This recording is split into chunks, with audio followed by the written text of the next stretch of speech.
Hi friends, നിങ്ങൾക്കെല്ലാവർക്കും സുഖമായിരിക്കുന്നു എന്ന് ഞാൻ വിശ്വസിക്കുന്നു. ഇന്നത്തെ വലിയ പരിപാടിയൊന്നും അമ്മച്ചി അപ്പുറത്തെ വീട്ടിൽ നിന്ന് 2 കാച്ചിലുണ്ട്. കുറച്ച് പീസ് ഉണ്ടായിരുന്നു, ബാക്കിയൊക്കെ അമ്മയൊക്കെ കഴിച്ചു. ഞാൻ ഒരുപാട് കാച്ചിൽ കഴിക്കാത്തതുകൊണ്ട് എനിക്ക് 2 പീസ് വെച്ചിരുന്നു. അത് കാന്താരിമുളക് ചമ്മന്തി, കാന്താരിമുളക്, പിന്നെ ഉള്ളി, പുളി, വെളിച്ചെണ്ണ ഇതെല്ലാം ഇട്ട് ഉണ്ടാക്കി ചമ്മന്തി. 2 പീസ് കാച്ചിലേ ഉള്ളൂ. കാച്ചിൽ കാരണം ഞാൻ ഒരുപാട് കാച്ചിൽ കഴിക്കില്ല. അമ്മച്ചി കൊണ്ടുവന്നപ്പോൾ 2 പീസ് എനിക്ക് വെച്ചിരുന്നു. പിന്നെ ഉപ്പിലിട്ട ക്യാരറ്റും ബീട്രൂട്ടും, പിന്നെ കാന്താരിമുളക് ചമ്മന്തി.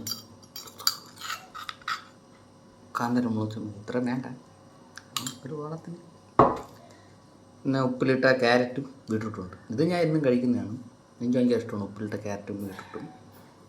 പിന്നെ വേറെ പ്രത്യേകിച്ചൊന്നുമില്ല, നമുക്ക് കഴിച്ച് കാന്താരി.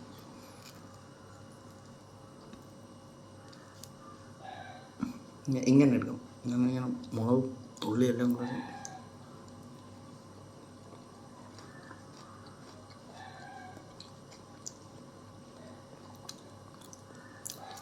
നമ്മൾ വീട്ടിലും കാന്താരിമുളക് ചമ്മന്തി ഉണ്ടാക്കണമെങ്കിൽ മിക്സിയിലിട്ടായിരിക്കില്ല, ഇതുപോലെ ഇടികല്ലിലോ അങ്ങനെ എന്തെങ്കിലും ഉണ്ടാക്കി അങ്ങനെ അതിലിടിക്കുന്നതായിരിക്കും ബെറ്റർ. കാരണം അതിൻ്റെ ഒരു ടേസ്റ്റ് നമുക്ക് നല്ല ഫീൽ ചെയ്യാൻ പറ്റും.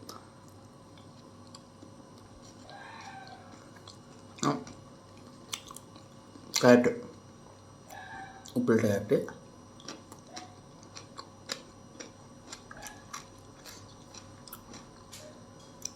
ഇത് നേരത്തെ നിന്ന് ബീട്രൂട്ടായിരുന്നല്ലോ, ഇത് ക്യാരറ്റ്. ഇത് രണ്ടും ഒത്തിരുന്നുണ്ടേ കളറ് ചെറിയ വ്യത്യാസമുള്ളൂ.